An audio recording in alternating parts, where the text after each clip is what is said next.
안녕하세요. 크립토튜브입니다. 이번 시간에는 대세에 지장이 전혀 없습니다. 무슨 내용인지 살펴보시죠. 솔라나 기반 자본을 분배하는 프로젝트가 있다고 합니다. 최대 25억 달러, 우리 돈 3조 원이 훌쩍 넘어가는 유동성이 솔라나 생태계에 공급이 된다라고 합니다. 비트코인도 물론 그렇지만 알트코인에 있어서 굉장히 중요한 것은 대량 채택이죠. 대기업들, 금융기관들, 또 화폐나 자산, 가치 있는 것들이 그 망 위에 올라갔냐, 얼마나 올라갔냐, 뭐가 가장 많이 올라갔니, 이런 망 싸움이라고 계속 얘기를 드리고 있습니다. 그러니까 이 중에 하나는 선택이 돼야 되는 겁니다. 우리가 투자하고 있는 알트코인 얘기하는 거죠. 누가 지금 가장 많이 쓰고 있는 망이 뭐야? 1위가 뭐야? 2위 망이 뭐야? 두 번째는 가장 안전한 망이 뭐야? 망은 이제 네트워크, 블록체인을 얘기합니다. 뭐 안전한 건 내가 알겠는데 나는 할 때마다 수수료 비싸게 내는 거 싫어. 나는 오래 기다리는 거 싫어. 가성비 좋은 망이 뭐야? 이게 이제 솔라나, 뭐 아발란체, 그 이더리움 레이어 2들이 되겠죠. 또는 특화된 망. 게임을 하는데 가장 특화된 망이 뭐야? 자산 토큰화에, 송금에, 결제에 특화된 망이 뭐야? 이런 것들이 하나 혹은 복수가 충족이 되는 알트코인에 우리가 투자를 해야 한다. 대기업들이 전통 금융기관에서 써줘야 된다. 그리고 지금 이미 이 땅은 이미 시작이 됐죠. 초기에 가서 서부 개척 시대 가서 깃발 꽂아야 됩니다. 초기 점유율을 빨리 높여야 돼요. 스테이블 코인이 어떤 망을 써? 결제하는데 기업들이 혹은 이제 뭐 디파이 하는데 초기 점유율 싸움이죠. 아직까지 망 중에 1위는 이더리움입니다. 그러니까 비트코인은 이제 망이라기보다는 자산으로서 역할을 입지를 너무나 크게 다졌고 비트, 이더, XRP, 솔라나 여기까지도 이제 제가 볼 땐 상위 탑4라고 보여요. 여기를 이제 뚫고 가야 됩니다. 이 밑에 있는 코인들 같은 경우는 쉽지는 않을 것이다. 큰 손들이 90% 지배하는 한국의 코인 거래소. 이게 거래 집중도라고 하는 게 상위 10%의 이용자가 각 이 거래소에서 차지하는 비중.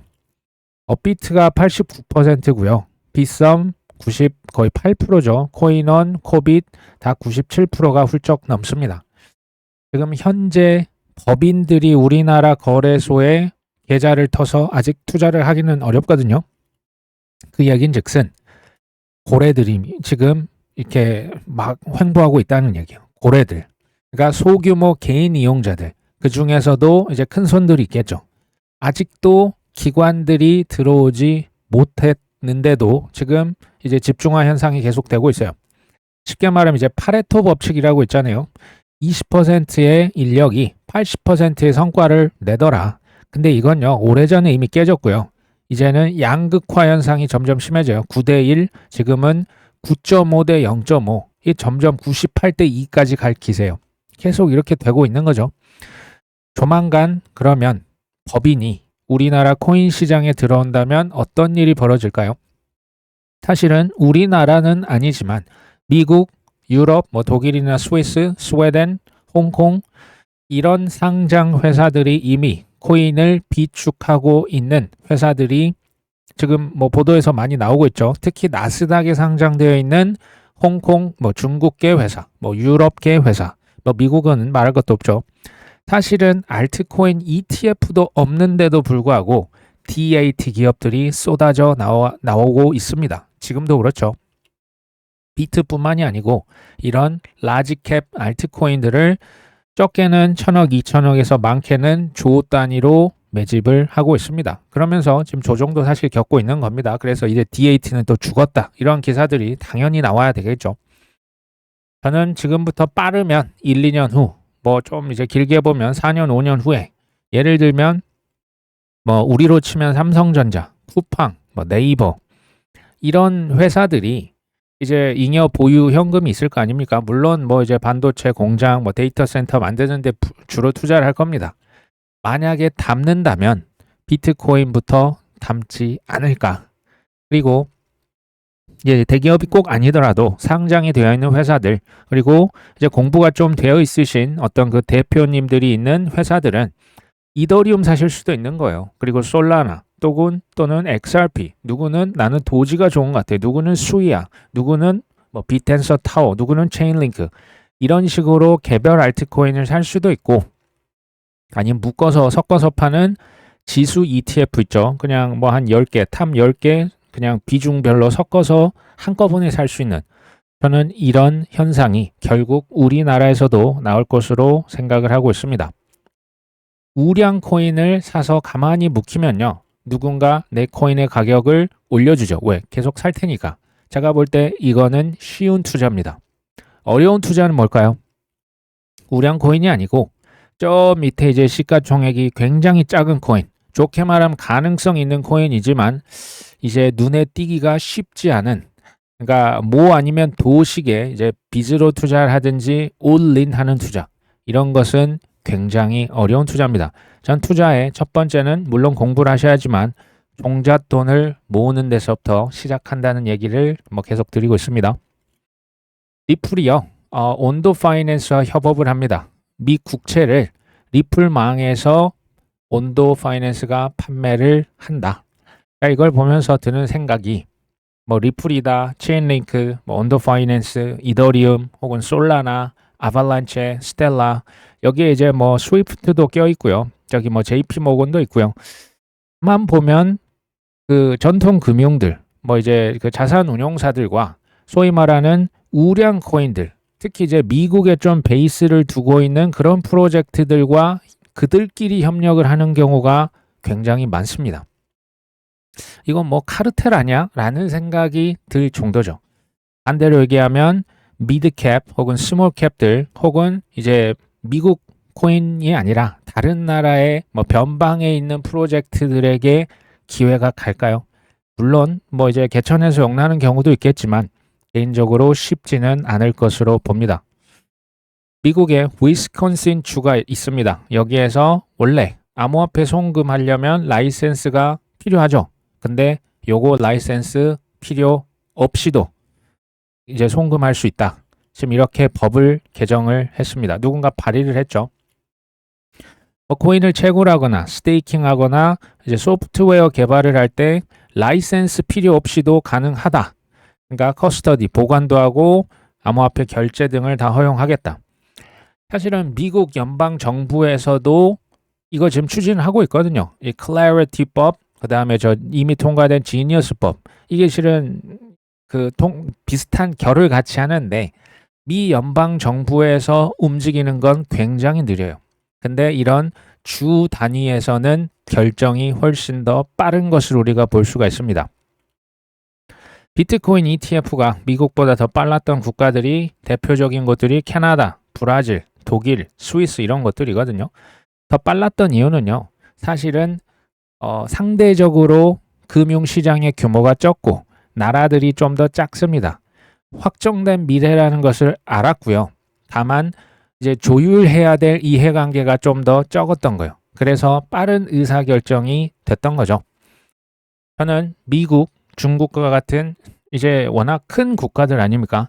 결국에는 같은 결정이 내려질 것으로 저는 보는 거예요. 이건 시간이 굉장히 오래 걸리고 제가 뒤에서 보여드리겠지만 이해관계가 너무나 복잡하게 얽혀 있어서 정말 치고받고 난리도 아닙니다. 그래서 오래 걸릴 수 있다. 하지만 이건 뭐 이제 지금 손바닥 뒤집듯이 뒤집을 수 있는 단계는 이미 전 지났다라고 보고 있죠. 그리고 이제 미국의 주식을 토큰화 할 수 있는 게 실제적으로 뭐 온도 파이낸스, 뭐 인젝티브, 아니면 뭐 크라켄 같은 거래소들이 실제로 추진을 하고 있는데 SEC도 지금 바쁘다고 했죠. 뉴욕 증권거래소에서도 우리도 토큰화 주식 하겠다. 이게 이제 대세가 아닌 이상 이렇게 다 같이 뛰어들 리는 없겠죠. 자산 토큰화 혹은 이제 달러 스테이블 코인, AI와 크립토를 아직도 의심을 한다면 코인 쪽은 말고 이제 다른 쪽으로 가셔야 된다라는 생각을 저는 합니다. 이제 나스닥에 있는 상장 회사, 중국에 있는 전기차 제조업체인데요. 지우지 홀딩스. 여기에서 $550만 모금했는데 그중에 70%를 코인을 사겠다라고 또 발표를 했습니다. 내년 5월까지 비트코인 1000개를 살 것이다. 전 세계 이런 회사들이 한두 개가 아닙니다. 근데요, 제가 여기서 포인트 아웃 하고 싶은 것은 결국에는 한국, 중국, 일본, 인도 등등 소위 말하는 이제 선진국, 뭐 개도국 할 것 없이 코인 물결에 뛰어들 수밖에 없어요. 전 여기서 뭘 보냐? 가만 보면요, 실은 중국 회사예요. 중국 업체인데 나스닥에 상장이 되어 있는, 그러니까 중국 회사인데 나스닥에 상장을 한 거죠. 그러니까 미국 법에 따라서 미국 법인을 세워서 중국 본토에서 아직 코인 사기 어렵고요. 홍콩은 거래량이 안 받쳐줍니다. 비트코인, 이더리움 이게 거의 뭐 미국과 1500배 차이가 나거든요. 물량이 없어요, 홍콩에. 그래서 어디서 산다? 그냥 미국 법인에서 비트코인 ETF 그냥 사는 거예요. 홍콩의 패밀리 오피서들, 이제 워낙 이제 막 가족이 조가 넘어가는 이런 가족분들 이제 관리해주는 홍콩의 패밀리 오피스에서 홍콩에서 비트코인 뭐 거래량이 뭐 비트코인 하루에 뭐 몇십 개 수준이거든요. 성에 안 차는 거예요. 그래서 블랙락의 비트코인 ETF 미국 거를 뭐 1000억, 2000억 원어치 이렇게 샀다. 제가 예전에 얘기를 드린 바가 있습니다. 이미 이런 일들이 현실로 벌어지고 있지 않습니까? 사실 뭐 중국만 그런 건 아니고요. 뭐 스웨덴 기반의 나스닥 상장사, 뭐 독일에 있는 나스닥 상장사 이런 데들이 비트이더, 솔라나, XRP 사실은 계속 사고 있어요. 그렇죠? 근데 지금 ETF가 없음에도 불구하고 사고 있다는 데 주목하셔야 돼요. ETF는 기관들이 살 때 굉장히 뭐 세금뿐만 아니고 편의성 그리고 뭐 어떤 여러 가지 규제 측면에서도 ETF는 굉장히 기업들이 선호하는 상품임에도 불구하고 없잖아요. 없는데도 지금 샀다. 사실은요, 투자도 그렇고 저는 인생 전체도 하이 리스크 하이 리턴 아닙니까? 위험이 크니까 리턴이 큰 거죠. 근데 우리들이 하는 이제 흔히 하는 핑계가 있어요. 아니 지금 ETF도 없고 우리나라 법인들이 지금 뭐 비트 계좌도 안 되는데 어떻게 그 비트코인, 이더리움 사라는 얘기냐? 제가 얘기를 계속 드렸죠. 적당히 원하면요. 핑계를 대요. 뭐가 안 되고 뭐가 어떻고 그때 뭐 아직 뭐 대통령이 아직 뭐 법이 없고 근데 지금 이 업체들 제가 계속 보여드리는 게 뭡니까? 방법을 찾은 업체들이에요. 그렇죠? 그러니까 이게 뉴스화가 되겠죠. 뭐 올해다, 뭐 작년이다, 저 5년 전, 10년 전이면 얼마나 열악했겠습니까? 그때부터 누군가는 코인을 샀어요. 특히 비트코인, 이더리움, 뭐 XRP 지금 뭐 7년, 8년 들고 계신 분도 있거든요. 근데 시간이 지나면 손쉽게 ETF로 뭐 은행 증권 아니면 그 증권사 계좌를 통해서 아주 편리하게 비트코인, 이더리움 ETF로 매수를 실현하실 날이 올 겁니다. 우리나라에도. 그러니까 우리 구독자분은 이제 핑계나 남 탓을 하는 대신에 저는 이거 솔직히 실패해도 된다고 봐요. 실패 없이 우리가 성공을 할 수가 없거든요. 실패하더라도 자신만의 방법을 찾고 이제 남을 그냥 이제 맹목적으로 따라하는 게 아니고 나만의 이론을 찾아서 도전을 끊임없이 하신다면 저는 수익의 기회가 확률이 높아진다라고 봐요. 왜냐하면 실패를 하셔도 나만의 방식, 나만의 확신으로 투자를 했다면요. 실패해서 내가 배우는 게 어마어마하게 많으실 겁니다. 성공해서 배울 수 있는 거 저는 별로 없었어요. 실패했을 때 그게 저의 뼈저린 교훈이 됐고 요게 저한테는 수익을 가져다주는 기회가 되고 있습니다. 아마 비슷하시지 않을 거라고 전 봅니다. SEC에서 코인 투자 발표한 다음에 주가가 2000% 올랐던 땡땡 회사가 QMMM이라고 하는 회사 주식이 사실상 상폐가 됩니다. 제가 무슨 얘기를 드리려고 했냐? 비트와 이더와 솔라나를 전략 투자하겠다고 발표한 순간 주가가 2000% 이상 상승을 했었거든요. 알고 봤더니 뭐 이제 소셜 미디어 통해서 뭐 그냥 이거 주식을 사세요. 뭐 인위적으로 가격도 부풀리고 거래량도 부풀리는 뭐 전형적인 사기라고 보면 되겠죠. 좋은 코인 산다고 했는데 여기 왜 상폐됐을까요? 아무리 좋은 코인을 산다고 해도 종목보다 더 중요한 건 뭐다? 타이밍입니다. 타이밍 is everything입니다. 전부라고 보시면 돼요. 타이밍이 전부다. 아무리 좋은 전략이라고 해도 좀 좋은 전략은 맞지 않습니까? 따라하기만 하면 다 돈방석에 앉을 수 있다? 좀 아니지 않습니까? 제가 일부러 가져온 거예요. DAT 전략이라고 하는 것도 이제 단기적으로 접근하면 이거 다 이제 저 세상 가는 겁니다.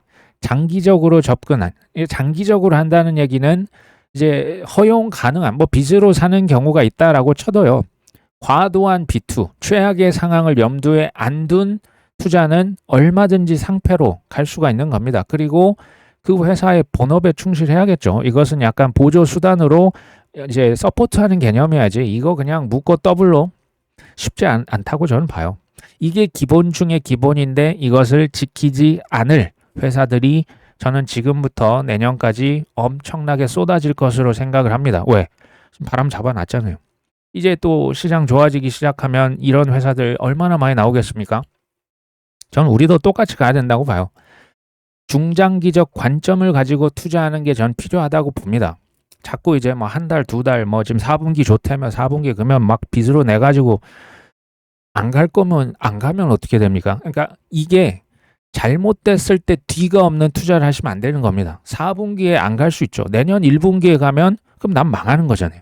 요런 거 하시면 안 된다고요.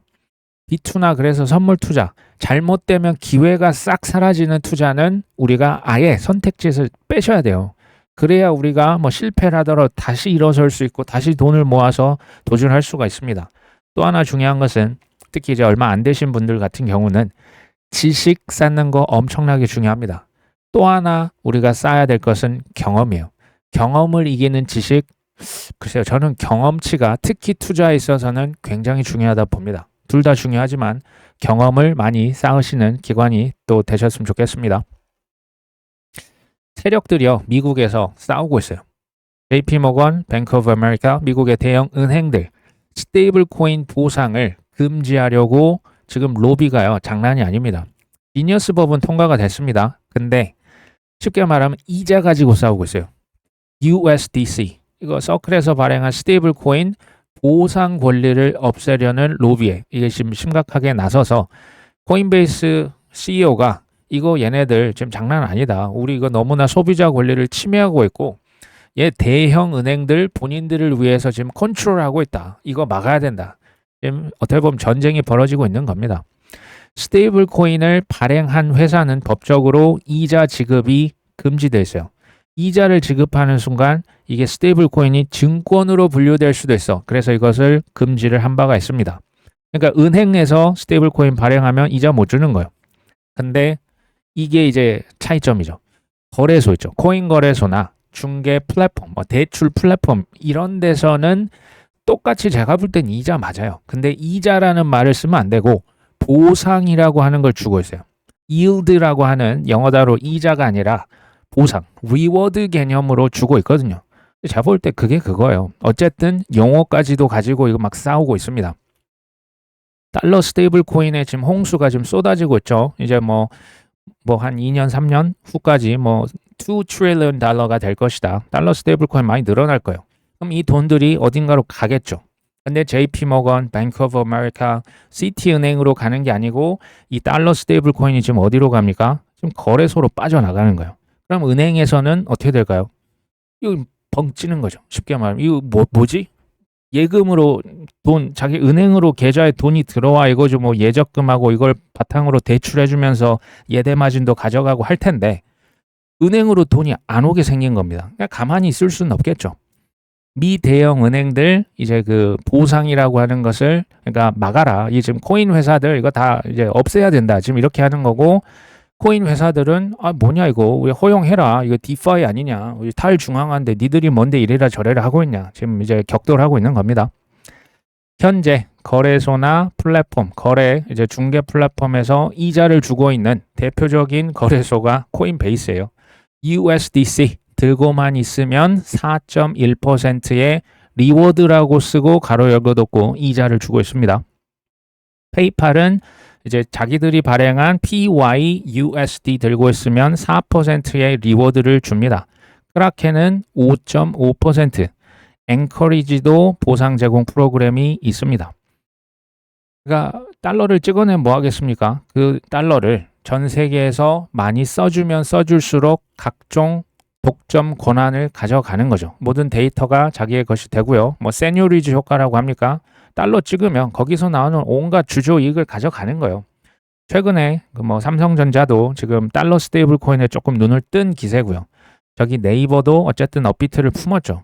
우리가 원화 스테이블 코인 계속 여기에 지금 포커스를 맞추기보다 실은 미국에 뭐 회사 하나 차리는 게 어렵지 않거든요. 그러면 달러 스테이블 코인 현지에 회사 세워서라도 달러 스테이블 코인으로 가져가서 전 세계로 실은 뻗어가야 됩니다. 어찌됐건 많이 발행한 돈이 많이 쓰이려면 사람들에게 실은 인센티브라고 하는 걸 줘야겠죠. 근데 생각해 보시면 코인베이스 거래소에 두기만 해도 4% 이자를 줍니다. 크라켄은 5%를 준다고 합니다. 거기로 사람들이 돈을 넣지 않을까요? JP 모건이 이렇게 하는 거죠. 이것들이 지금 보자 하니까 내가 무슨 보자기냐 이렇게 하는 거죠. 죄송합니다. 뭐 아무튼 이런 느낌입니다. 자, 미래에 한국에서도 이런 경쟁 구도가 나올까요? 안 나올까요? 나올 거예요. 원화 스테이블 코인을 더 누군가 발행해서 더 많이 사람들에게 뿌리기 위해서, 아니면 뭐 이제 해외 오는 관광객들에게 이거 뿌릴 수도 있고요. 그럼 뭘로 이제 경쟁과 차별화할 것이냐? 할인을 줄 수도 있어요. 아니면 이자를 줄 수도 있습니다. 이런 경쟁은 앞으로 심화가 되겠죠. 예를 들면 한국의 5대 시중은행, 그냥 뭐 예금 이렇게 뭐 MMF 이런 데 두면 뭐 1%, 2% 이자를 준다고 하는데, 업비트나 뭐 네이버페이 이런 데 이제 돈을 맡겨 놓으면 4%에서 5%를 이자를 준다.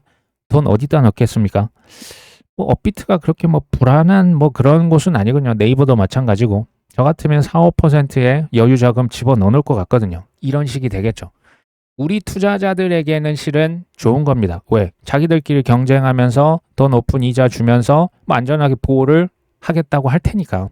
법으로 보장하겠죠. 예전처럼 이제 뭐 테라루나 시절은 이미 지났죠. 법들이 이제 어쨌든 나와 있고요. 그들은 요거 가지고 목숨을 걸어서 지금 밥그릇 싸움을 지금 격하게 하고 있는 겁니다. 미국의 SEC 공식 홈페이지에서 다수 알트코인 현물 ETF 신청이 철회가 됐다. 제 동생이 이거 얘기를 드렸죠. 19B-4가 이제 철회가 됐어요. 라이트코인, XRP, 솔라나, 에이다, 도지코인.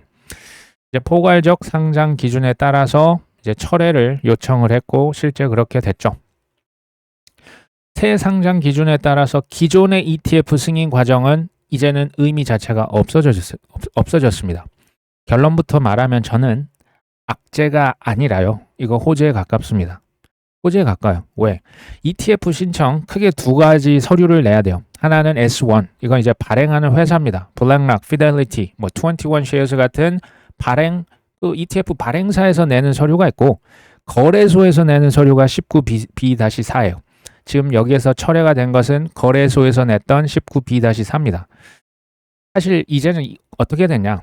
S1 서류가 통과가 되면 19B-4는 프리 패스예요. 이건 의미가 없습니다. 그냥 절차만 남아있을 뿐이에요.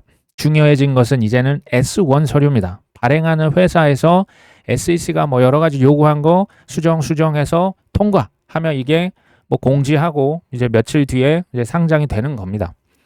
그러면 이제 관건은 뭐냐면요. 기존의 알트코인 ETF 신청했던 지금 회사들 있죠. 자산운용사에서 S1이라고 하는 이 서류를 가장 완벽하게 통과를 시키면 빠르게 상장을 시킬 수 있는 거예요. 제가 볼 땐 이거 레이스가 전 이미 시작이 됐다라고 봅니다. 솔라나 같은 경우는 21쉐어스에서 어멘드먼트는 이미 몇 번 제출을 2번, 3번까지 한 거예요. 이런 주자들이 지금 빨리 더 승인이 될 확률이 높은 거예요.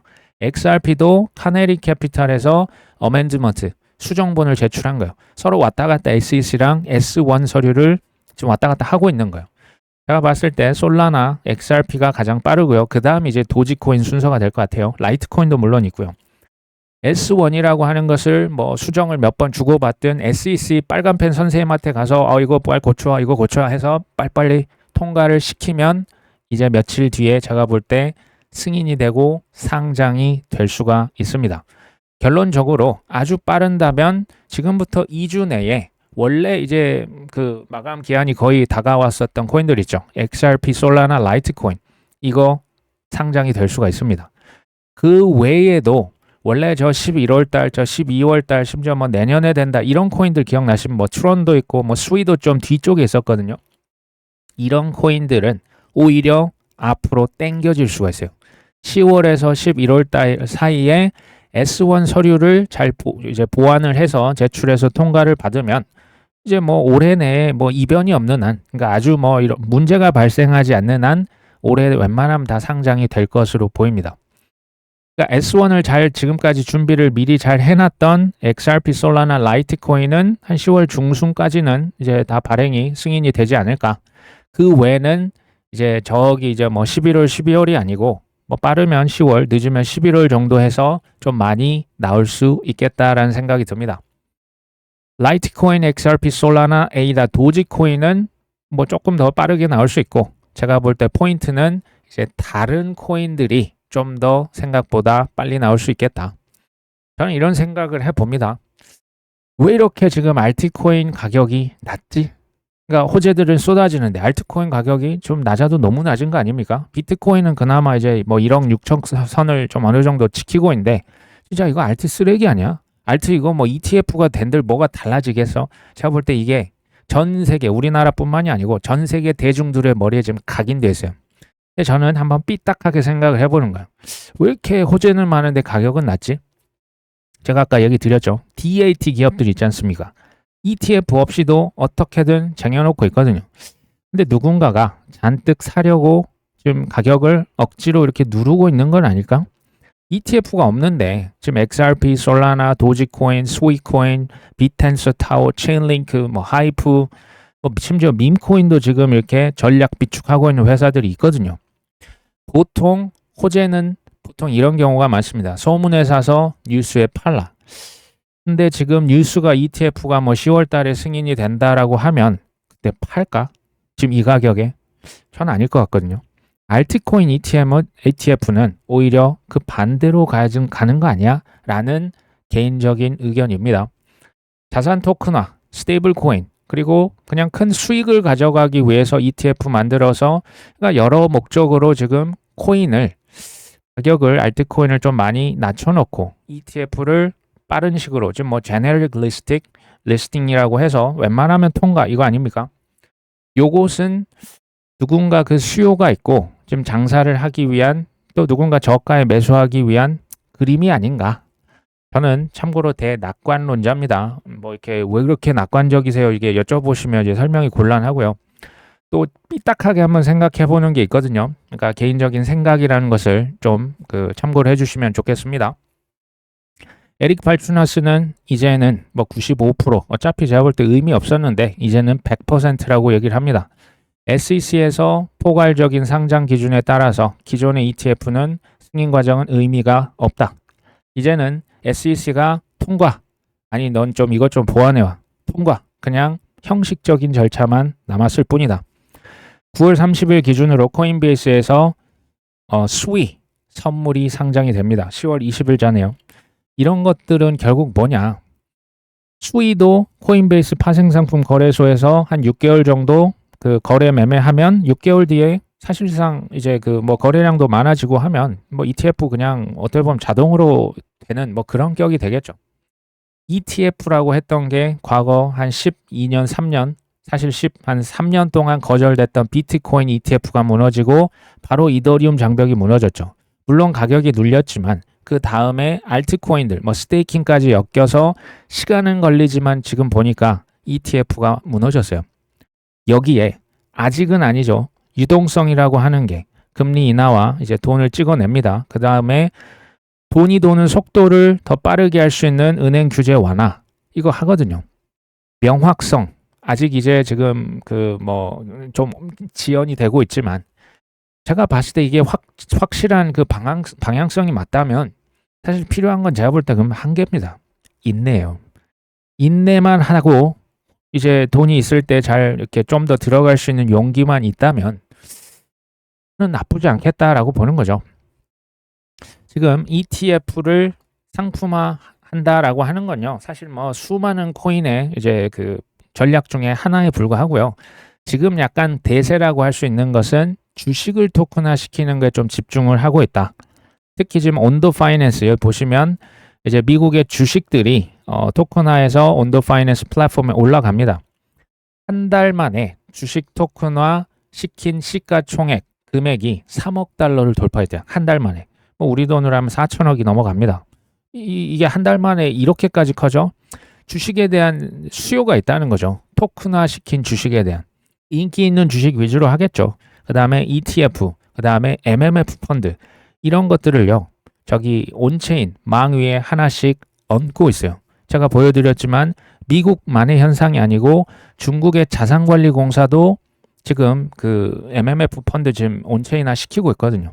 자산 토큰화는 지금 이제부터 시작이라고 보시면 됩니다.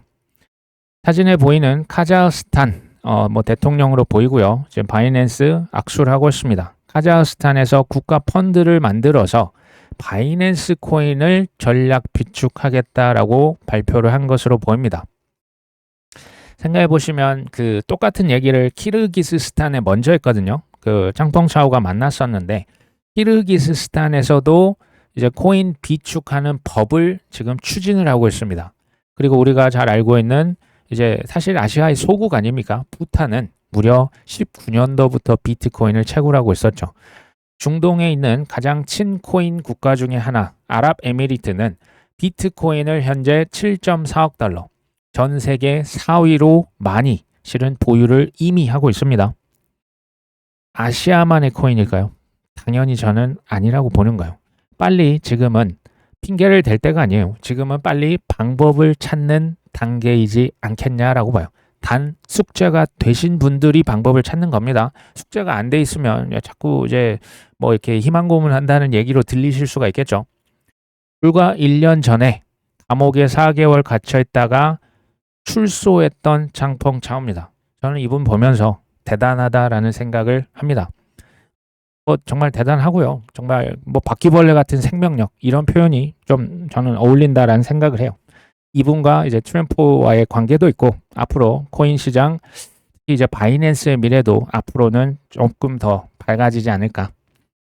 그리고 뭐 트럼프 대통령 아들이죠. 얼마 전에 바이 더 딥스를 또 외쳤습니다. 4분기는 믿을 수 없을 것이다. 알트코인 얘기를 드렸기 때문에 지금 이 알트코인들이 지금 어떤 상황에 있는지 뭐 이분이 잘 표시를 했어요. 비트 이더도 오르겠지만 그 외의 알트코인 이걸 이제 토탈 3라고 하거든요. 그 지금 차트입니다. 뭐 이제 소위 우리가 흔히 말하는 컵앤 핸들 모양을 하고 있죠. 시가총액이 이게 어렵게 뭐 컵앤 핸들 이게 이제 포인트가 아니고 기존에 21년도에 찍었던 최고 시가총액을 이제 하락장을 한 2년 3년 겪고요. 뚫으려고 했다가 한번 실패했던 거예요. 그리고 나서 최근에 다시 뚫고 다시 또 지지선에 맞닿아 있다. 이렇게 보시면 돼요. 이건요. 결국 뚫어낸다는 얘기예요. 그러니까 비트 이더를 제외한 알트코인을 지금 얘기를 드리고 있는 겁니다. 시점은 몰라요. 이더리움 이하에 있는 우량 알트코인의 시대도 제가 볼 때 뭐 그렇게 머지는 않았을 것이다. 하지만 업토버 옆에 누가 있습니까? 문벤버. 문은 달이죠. 달나라로 가는 11월. 그 옆에 또 이제 뭐 흥청망청 지금 맥주를 한잔 하고 있는 불셈버가 있습니다. 불셈버 이제 그 상승장이라고 하는 것과 이제 디셈버죠. 12월 달이 맞다는. 취해 있는 느낌도 살짝은 듭니다. 근데 저는요. 이제 모든 게 우리가 정리가 되면 뭐 관세 폭탄 그리고 뭐 지금 뭐 셧다운 뭐 하여튼 여러 가지 전쟁들이 좀 잠잠해지고 뭐 ETF, 뭐 클래리티 완벽해지면 사야지. 저는 죄송하지만 이런 분들은 투자에 적합하지는 저는 않다라고 봐요. 모든 게 완벽해지면요. 비트코인은 지금 이 가격에 안 있습니다. 알트코인 말할 것도 없고. 저는 저런 식의 상승에 취하지만 않는다면 상승에 취하겠죠. 어떻게 안 취합니까? 근데 정신 똑바로 차리고 상승에 취하지만 않으면 저렇게 놀다가 아무도 눈치 못 채고 화장실 가는 척 하면서 빠져나간다. 이거 어떤 분이 왜 지금 그 얘기 계속하냐. 이게 오르면요. 코인 가격은 정말 정신없이 올라요. 한 달 만에 그냥 꼭지 찍어버리는 경우가 많지 않습니까? 우리가 멘탈 트레이닝 지금부터 이제 하는 거죠. 저런 식의 상승에 취하지만 않는다면 저는 따뜻한 연말 연시가 되지는 않겠냐. 저 같은 경우는 개인적으로 마지막 쌈짓돈을 이제 풀었습니다. 바이 더 딥 이제 할 만큼 했고요. 이제 저는 그냥 뭐 차분히 기다리는 것밖에 없다라고 보고요. 특히 이제 오래 기다리신 분들이 있을 것 같아요. 작년도 사실 뭐 9개월, 10개월 흘러내리고 11월 저 이제 대통령 당선 그때 이제 한번 빡 올랐다가 지금까지 실은 또 깔아앉았지 않습니까?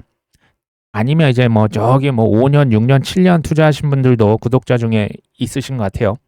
오래 기다린 만큼 이번에는 그 결실이 더 크셨으면 하는 바람이 있습니다.